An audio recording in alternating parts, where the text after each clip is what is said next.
نحمده ونصلي ونسلم على رسوله الكريم اما بعد فاعوذ بالله من الشيطان الرجيم بسم الله الرحمن الرحيم مولاي صل وسلم دائما ابدا على حبيبك خير خلق كلهم. درس حدیث سبق نمبر 24. دوستو، حضرت عبداللہ ابن عمر رضی اللہ تعالی عنہما سے روایت ہے، فرماتے ہیں کہ حضور علیہ السلام نے فرمایا جس میں 4 عیب پائے جائیں وہ نرا منافق ہے. یعنی کل کی جو حدیث مبارکہ تھی اس میں تھے کہ جس میں 3 چیزیں 3 علامتیں پائی جائیں وہ نرا منافق ہے. اسی طرح اس حدیث پاک میں ہے جس میں 4 عیب پائے جائیں وہ نرا منافق ہے. لہٰذا یہ حدیث مبارکہ پچھلے حدیث مبارکہ کی یعنی نفی نہیں کر سکتی، کیونکہ جس کوئی ایک کام ہے اس کام میں کوئی خوبیاں اور خامیاں وغیرہ پائی جاتی ہیں. یہ نہیں ہوتا کہ ایک ہی میں بیان کر دی جائیں، کبھی کبھی ایک ہی میں بیان کر دی جاتی ہیں، کبھی کبھار ایک میں 2 میں یا اسی طرح حصے بنا کر بیان کی جاتی ہیں. اسی طرح فرمایا کہ جس میں ایک عیب ہو ان میں سے اس میں منافقت کا عیب ہوگا جب تک اسے چھوڑ نہ دے. یعنی جس میں ایک عیب بھی پایا گیا وہ بھی منافق ہی شمار ہوگا. جب تک اس ایک عیب کو چھوڑ نہ دے گا تب تک وہ منافقت سے بری نہ ہوگا. یعنی فرمایا جس کو امانت دی جائے اور امانت میں وہ خیانت کرے، یعنی امانت جس شخص کے پاس ہو بغیر اجازت کے، یعنی جس کی امانت ہو اس کی بغیر اجازت کے آگے کسی کو دے دینا، یہ بھی منافق کی ایک نشانی ہے.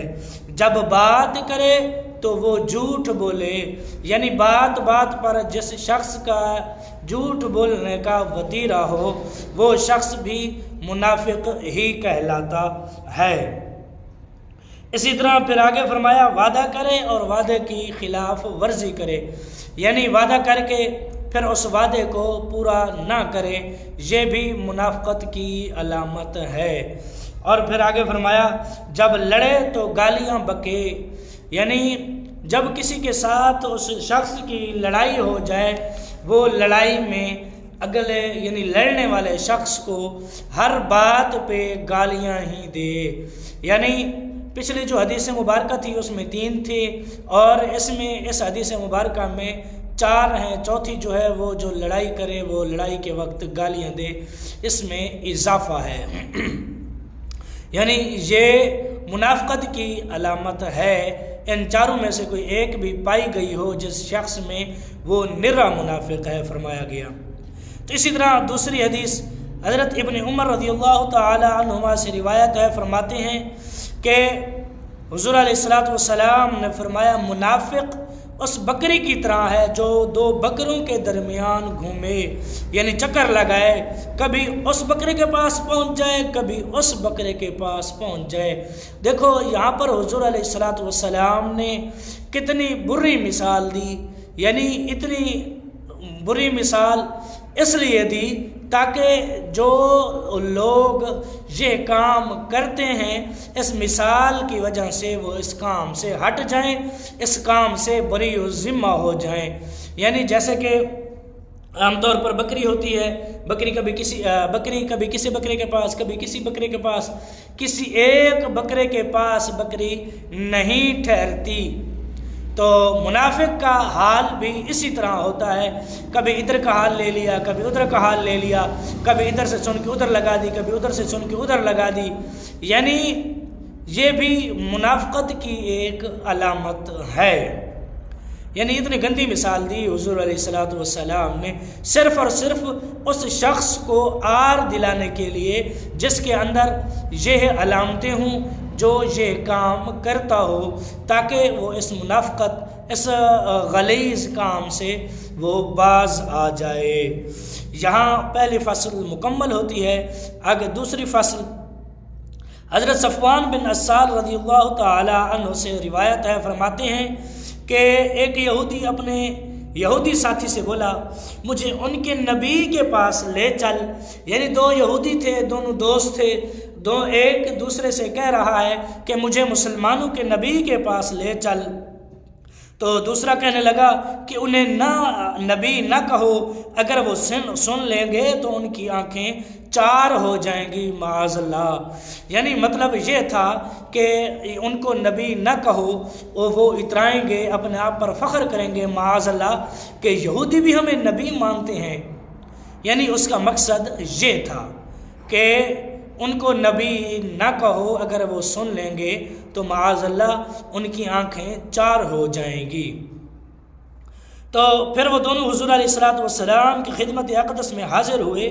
انہوں نے کھلی نشانیوں کے بارے میں پوچھا تو حضور علیہ الصلوۃ والسلام نے فرمایا کسی چیز کو اللہ تبارک و تعالیٰ کا شریک نہ ٹھہراؤ.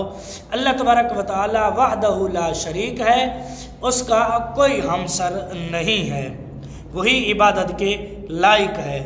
پھر فرمایا نہ چوری کرو، یعنی چوری بھی نہ کرو اور زنا بھی نہ کرو، نہ حق کسی محترم جان کو قتل بھی نہ کرو. یعنی چوری نہ کرو، زنا نہ کرو، کسی جان کو نہ حق قتل نہ کرو. اور پھر فرمایا کسی بے قصور کو حاکم کے پاس نہ لے جاؤ تاکہ اسے قتل کر دے.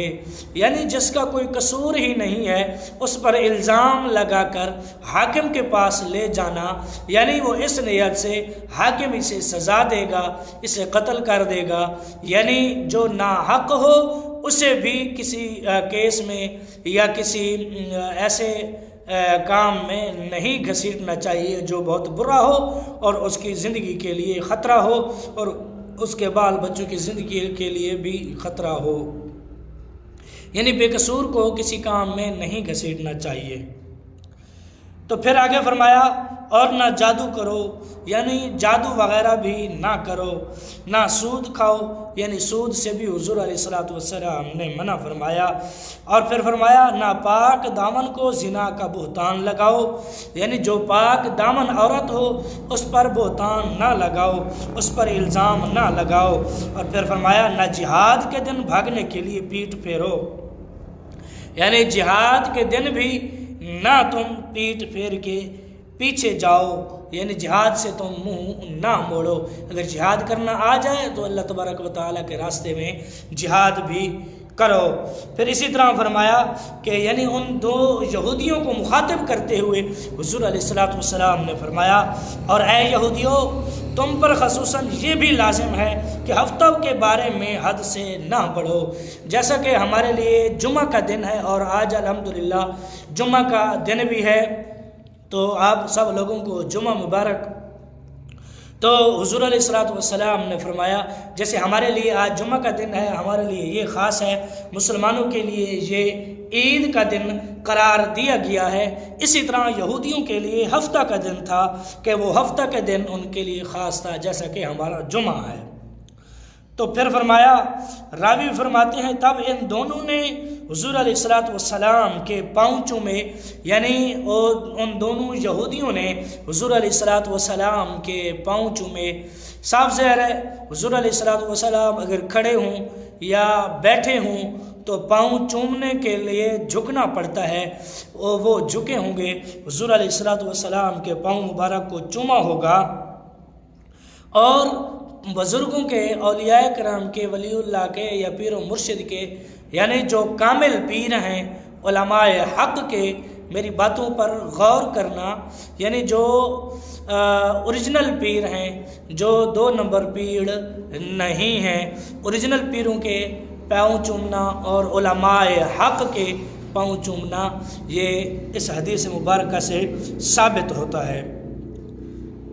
تو اور بولے ہم گواہ ہیں کہ آپ اللہ تبارک و تعالیٰ کے سچے نبی ہیں. یعنی یہودیوں نے گواہی دی کہ یا رسول اللہ صلی اللہ علیہ وسلم آپ سچے ہیں اور ہم اس چیز کی گواہی دیتے ہیں. تو حضور علیہ الصلوۃ والسلام نے فرمایا پھر تمہیں میری پیروی سے کون سی چیز روکتی ہے؟ یعنی اگر تم گواہی دیتے ہو کہ میں سچا ہوں تو پھر تم مسلمان کیوں نہیں ہو جاتے؟ تم ایمان لے کر کیوں نہیں آتے؟ تم میرے صحابی کیوں نہیں بن جاتے؟ تمہیں کس چیز نے روکا یا تمہیں کیا چیز روکتی ہے؟ تو وہ بولے داؤد علیہ السلام نے رب سے دعا کی تھی کہ ان کی اولاد میں نبوت رہے، ہمیں ڈر ہے کہ اگر ہم آپ کی پیروی کر لیں تو ہم کو یہودی مار ڈالیں گے۔ یعنی ہمیں یہ ڈر ہے اگر ہم آپ پر ایمان لے آئے تو یہودی ہمیں اس ڈر سے مار ڈالیں گے کہ یہ مسلمان ہو گئے ہیں اور یہ حضور علیہ السلام کے صحابی بن گئے ہیں، اس چیز سے ہمیں ڈر ہے۔ تو دعا ہے کہ اللہ تبارک و تعالی ہمارے یہ چند کلمات اپنی بارگاہ میں قبول فرمائے۔ آج کے لیے صرف اتنا ہی، ملتے ہیں کل کی نئی ویڈیو میں۔ جو نئے ہیں میرے چینل پر وہ چینل کریں سبسکرائب، ویڈیو کو لائک اور شیئر ضرور کیا کریں، صدقہ جاریہ سمجھ کر اپنے دوستوں کے ساتھ ضرور شیئر کیا کریں، اور ملتے ہیں کل کی نئی ویڈیو میں۔ کل تک کے لیے اللہ حافظ۔